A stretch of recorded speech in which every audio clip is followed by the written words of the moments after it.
Барлықтарыңызға сәлем. Бүгін сіздермен духовканы қажет етпейтін, табада пісіруге болатын алмадан пирог дайындайтын боламыз. Видеоны міндетті түрде соңына дейін қарап, каналға тіркеліп қоюды ұмытпаңыздар. Ең алдымен алманың ортасын пышақпен кесіп алып тастаймыз.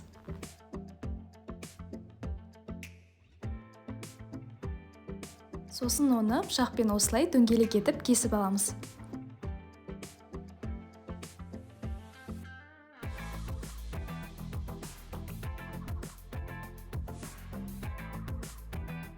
Табаға сарымай жағып, үстіне аздап қантты себелейміз.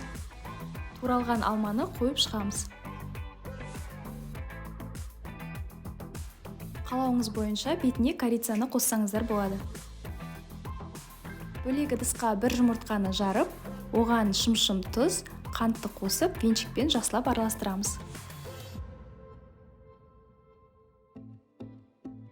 Содан соң сұйық май, сүт, 2 шай қасық ваниль қантын қосып, тағы да араластырамыз. Одан соң ұнды және қопсытқышты қосып, біркелкі етіп барлығын жақсылап араластырамыз.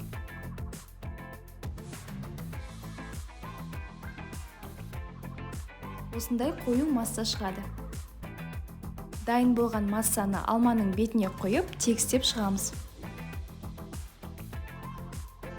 Бетін жауып, орташа отта шамамен 25-30 минуттай пісіреміз. Беті осылай қатқан кезде тарелканың көмегімен екінші бетін аударып аламыз.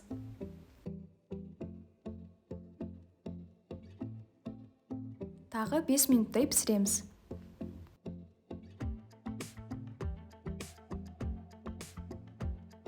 Пирогымыз дайын болды, өте дәмді болып шықты, дайындап көріңіздер.